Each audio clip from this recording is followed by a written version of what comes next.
Just hit the big red button. Sorry. Hello, everyone joining late. We're talking about the GitHub OceanGliders community here.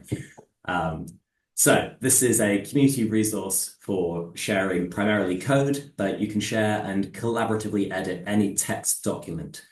Um, so let's say one of the very nice things about this is you get clean attribution. So if you have multiple people working on a document, you can see who wrote what and when, and you get very good control so that you can collaboratively edit and review changes, which is really important when you're doing something like developing a new glider format and you want to make sure you've actually got consensus and you're not introducing breaking changes. This all sounds quite technical, and parts of it is, but parts of it also very accessible. Because GitHub is open, and this is kind of where it contrasts to Slack, everything that happens on GitHub happens on the open internet. So it's a very public discussion forum. So if you want to make the case that the standards you're developing are open and that everyone in the community has had a chance to engage, it helps with this because everything is being developed in the open. All of the decisions are public. Anyone can get involved at any point. And another nice thing about it is somewhat decentralized. GitHub is, of course, owned by Microsoft, sort of benevolent overlord of open source these days. But with a community like this GitHub community, you can have multiple people with multiple roles taking responsibility for different parts of the project and sharing that. So if one person is taken out or forgets to renew their Slack membership, the whole thing isn't lost into the ether. Uh, as to what it is in numbers, it's about 160 members right now, and there's 19 different repositories. So you can think of these as being individual projects. So we have, for instance, repositories for standard operating procedures for oxygen, for salinity, for chlorophyll. We have a repository, which is the OceanGliders file format. We have a repo that I just put together recently, which is just a list of open source glider tools and processing tools available on the internet. And yeah, it's been active since 2019 with kind of dips and troughs of activity. And a lot of people have contributed to it. So I just pulled this little snapshot from the top. These, I'm sure you'll recognize some people in here. Some people in here are on this call. It is a real community effort, and it's kind of built in to recognize those community contributions. Uh, I'm not sure, but I just see the what is it Ocean Glider slide. These aren't rolling through. Yeah, it was very clear when you talked, so it kind of feels like Oh you, dear. Oh but it's dear. still Sorry. This is what happens when I have too many tabs open. So yeah, imagine I was a content person and I've been advancing through it like this. Would that be better? a community. Okay, here we see it. Fantastic. Thank you for Okay. that. Sorry, let me just scroll that out. Where are we now? Mm-mm-mm. Yeah, that's irritating. Sorry about Success stories. that. Success stories. One of the success stories is not my ability to use Zoom, clearly. So, success stories. So, probably the most well known of this is the oxygen SOP. So, this was published in Ocean Best Practices a couple of years ago. Um, so, this was all developed within the Ocean Gliders GitHub organization. So, it was kind of collaboratively authored by about 20 scientists. I think, yeah, Patricia and Tom and Soren took a kind of a leading role on this. And that's the ultimate goal that we want to go through with this is taking something from a collaborative document through to an open publication, in this case, via Ocean Best Practices. And another one that has kind of just succeeded recently after a very long concerted effort is the OceanGliders file format. So this has been rolling along for about 4 years now, I think, with a very large working group. And it's been really driven through in like its final stages, and mostly by Emma and also by Victor, put a lot of effort into getting this over the line. And it's now this sort of living document. And although we have the kind of 1.0 version finalized, the idea is to keep developing this and keep improving it. Because one of the sort of features of developing documents this way is that they are living documents and we can continually improve and re-release them. But this process hasn't been without its hiccups. So I say we're a community of 160 people, but most of this community is inactive. Most parts of any community on the internet are inactive, but it also means that a lot of these projects are stale. Like they've been started, but they've been abandoned. This is a particular case with a lot of the SOPs. We also have a lot of interest in SOPs. Everyone says that they like the idea, that they want to read them, they want to use them. I think the Oxygen SOP has been used by a lot of people operationally, but getting people to contribute to them is really hard and is something that we need to work on more as a community to kind of get this engagement and to put the time into these projects that we feel are valuable. But although it is hard, I think there are some kind of people I would like to shout out here. These are, I think, some of the most active people who've been involved in this, including some fairly recent additions that have got involved in these projects, particularly like Chiara and Jen and Eleanor, who've just been getting more involved with the chlorophyll SOP, trying to kind of resuscitate that. As I said, Victor, Emma, and Guy made a huge effort with getting the OG1 file format over the line. But it's been a lot of individuals doing this, often not as their primary job, but trying to get these specific projects finished. So what we're really missing is a community manager. And I don't know if this is something that this upcoming role in Ego might try to fill, but we did have one. His name was Sodden. He did excellent work on this. I think he was mostly active around like 2022. He is no longer with us. Sorry, that makes it like he's dead. Soren is fine. He's got a new job now. He was the community manager. He's now doing stuff with carbon accounting. But that position of community manager was really valuable for kind of energizing these projects and keeping them moving forward. But in the absence of that, you have me. Sorry. This is kind of a little who am I? I did my PhD in physical oceanography. I'm now mostly a data guy. I run various servers. I kind of push data through pipelines. I put in a lot of pull requests on GitHub and just try to keep various repositories moving, keep the continuous integration rolling, manage a nerd app server, this kind of stuff. My day job, I work for VOTO. We're based out of Sweden. We have a bunch of autonomous gliders out in the Baltic. We've got 5 out there right now. I'll be looking after those tonight too.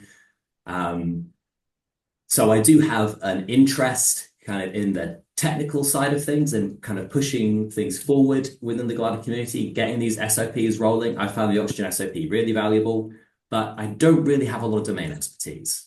So mostly what I'm doing is I'm reviewing pull requests and issues. I'm doing a little bit of contribution on the data management side. You'll probably see me in a lot of the controlled vocabs discussion recently, pestering Emma and her colleagues. I keep the CI running. So that's things like making sure the documents keep building, that when new versions of packages are released, it doesn't break the whole system. Tedious stuff. But I also offer GitHub training. If there's anyone on this call who would like to get more engaged in GitHub but doesn't feel confident in using the tools, please contact me. I am very happy to run another one of those. I did one last year for some people who are new to OceanGliders. And just miscellaneous technical assistance. If stuff breaks, I do my best to fix it. So that's stuff like this. It's looking through pull requests, finding better DOIs, resolving links, fixing stuff when it's broken, asking for new vocabulary terms. And it's all presented in this very kind of open fashion. Everything that someone does, you can see, and you can have this active and open discussion so that we get to kind of the best possible result. So here's my little sales pitch, I guess, for why you might want to get involved in this if you're not already. So the first reason is you want to build tools that you want to use. Like there are a lot of different glider toolboxes out there that we've all been sort of developing internally that are very focused on our organization. We build up a lot of technical debt. We end up kind of over-specialize. It's much more effective if we pool our resources. And this is, I would say, one of the more successful tools for pooling of resources and having this kind of wide community contribution to projects. It's also nice to contribute to open science. I think there is a value of openness in and of itself. It's something that's being pushed for a lot more at various levels of European and international funding, that all research objects are made open, reproducible, fair principles, stuff like this. this is where we make the tools that make that happen. I've said a lot about how contributions are very granularly tracked in Git down to like who wrote which sentence. All of that is recognized. So if you've made even the smallest contribution to a document, that gets recognized in the final version so that work is properly attributed to the people who've done it, not just whoever gets kind of first author. And I would say there's a lot of little niches here to get involved with, whether that's writing the documents, doing reviews, copy editing, suggesting improvements, or just like technical assistance, just keeping the whole CI flow up and running. You can learn some fun skills, like if you're potentially interested in building websites or automated documentation builds, improving your software testing. And finally, it's what we make of it. This community and the documents that it produces are made by us and for us. So if you want improved SOPs or improved best practices within the Glider community, this is an opportunity to contribute to that and make it happen. I think I meant to finish with these with a call to action, and I couldn't think of a better slide title. So, call to action. If you're not already in the OceanGliders GitHub, join it. Only takes a moment. I'll post the link in a minute. Read one of these SOPs. I think the Oxygen one is a really good one to start with. I think it's a very good, very comprehensive document. If you're putting oxygen optodes in the water on a glider, read that document. It will almost certainly improve your practices. Or if you see something that's missing, suggest an improvement. I know this is hard to do. I know we have this idea that like SOPs, or I think best practices is a terrible term, to be honest. Best practice makes it sound like if you're not the world's leading expert, you shouldn't be contributing. Like, ignore that little voice. Contribute, get involved, make some suggestions. People are generally very nice. If they're not being nice, I'll go and sort them out. So suggest an improvement, submit a pull request, or start something new. If you've got a little project that you think would be useful that's within the general OceanGliders umbrella, you can start that.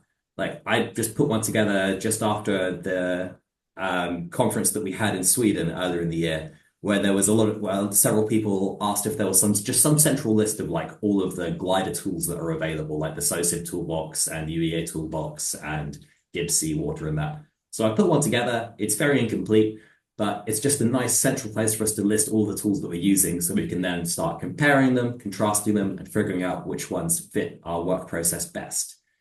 And there are no stupid questions. I know it's an open forum. I know it can feel a bit intimidating to be kind of sticking your arm in the tiger's jaw of these things, but it is fine. You can get involved. There are a lot of small ways to contribute. And if you, as I say, if you have any technical doubts, please come and ask me. Slap my email up on here. You can always @ me on GitHub, whatever the situation may be. If you're having a technical issue or you're not sure how something works, just @ me. It's the same as the site formerly known as Twitter. Quick question. What are the barriers that you face to contributing at the moment? Other than that none of us have enough time for anything, and this is continually like item 100 on to-do list. But if there's anything blocking you from contributing or getting involved in this, I would love to know. Hopefully we can change systems to make that better. Little bit of aftermatter. If you want the slides, there's a QR code there. I'll chuck a link in the description as well. And I notice we're coming up on time. 10 minutes left for questions. I will end my share there. Thank you very much, Callum. I see some. I personally would like to have some people asking some questions, but I feel like everyone is silent. You have all the links in the chat and a lot of of persons without video and without sound. So, To be fair, it's coming up on 5 o'clock. I expect a lot of them have gone home. Yeah, or starting their day, or going back to sleep. But what I like is to see the really complementarity of the two between the slide that's really on discussion and really giving some information and getting a solution, and the other one is really to build something and really we set up a group and we develop something new. So I see that it's really complementary, I believe. And Yeah, I would hope so. I think it's very nice to have that closed Slack for conversations that you maybe don't want in front of the entire internet. Like, hey, yeah. our glider is here and it's suddenly stopped calling. Can someone go and help? So yeah, I think there's very much a value still to having that closed forum. And I don't know, because you talked about the archiving possibilities in the Slack. If there's a kind of overlap there, if there could be something, I don't. But that's maybe a long shot. But Adam, Yes. Thank you for that. I'm glad you brought up the oxygen SOP on there and showed where it is on Ocean Gliders. I recently was looking for an oxygen SOP and went to the Ocean Best Practices website to grab one that was endorsed. How does the Ocean Gliders oxygen SOP, is it information taken from that endorsed best practice, or is it yeah, do the two coexist? Are they different things, or the same thing in a different way? Excellent question. Thank you, because I clearly explained that poorly. So the glider oxygen SOP that you found on Ocean Best Practices is kind of the published final version of the document, which started within the Ocean Gliders community GitHub. So the Ocean Gliders community GitHub was where it was collaboratively written over the course of a couple of years, and then when it was ready, it was published to Ocean Best Practice. And then the idea is that once it's stacked up a sufficient number of revisions on GitHub, as it's still, it's a living document still being worked on, it will be republished on Ocean Best Practices as like version 1.1. So yeah, Oh, thanks. Pierre, you raised your hand. I believe it was kind of the same Yeah, subject, but Callum, just I would like to say that if you want to have the living document, it is on the GitHub. And we do dates regularly update. That is what is planned. If you want the latest version somehow, then you yeah, GitHub. yeah, absolutely. You can get the latest and greatest on GitHub. okay. And are there other ones that are really close to being finalized? So talked about the chlorophyll. Yeah, the chlorophyll is the one that's seen the most action recently. I think Emma might be able to chime in more on like the sort of vocabularies work in the DM and the delayed mode quality control, he says optimistically. Yeah, Emma, you like had a question anyway. I'll give you the floor. I was gonna just highlight that so we've got quite a good data management presence on the GitHub repos, and yes, we're definitely needing more traction with the SOPs, maybe more scientists to join in that effort. One thing that we are kind of missing is the piloting kind of aspect, mission planning, kind of best practices and on that angle. I can see that we've got Ben also, Estelle Devant on call. I don't know if you're interested in that's kind of getting involved in that kind of angle.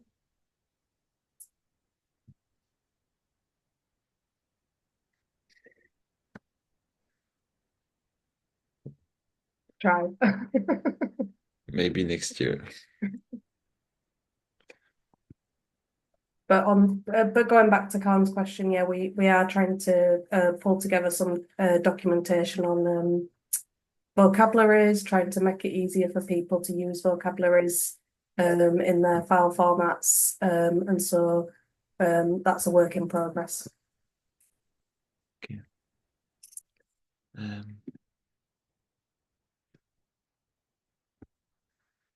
But I have the feeling that looking at the Slack channel from UG2, it's maybe more technical and operational, and as you mentioned, you need more scientists, and Ocean Gliders and the SOPs is maybe more linked with the science.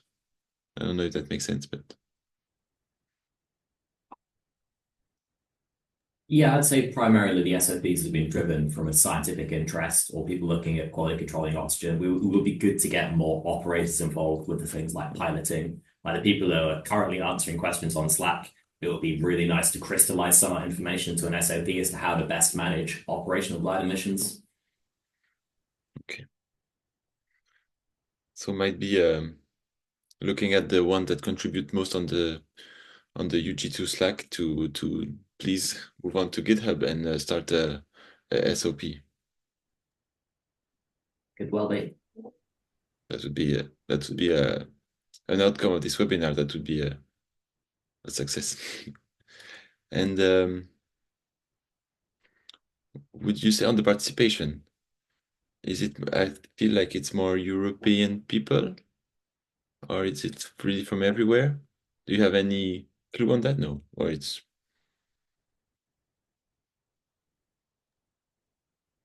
I would say probably a majority European. There are several very prolific American contributors, including Guy Castelao, and a few others.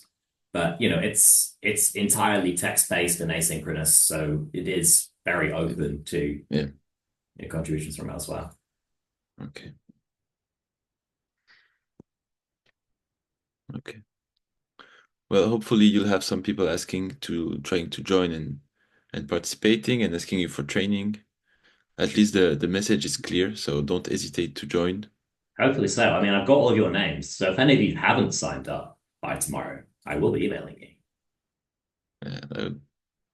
If it worked like that, it would be so much easier. Like everyone just joins. And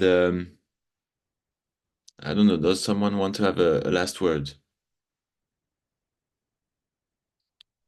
I believe that it's time for me then to thank everyone. Hopefully you'll have some people joining, even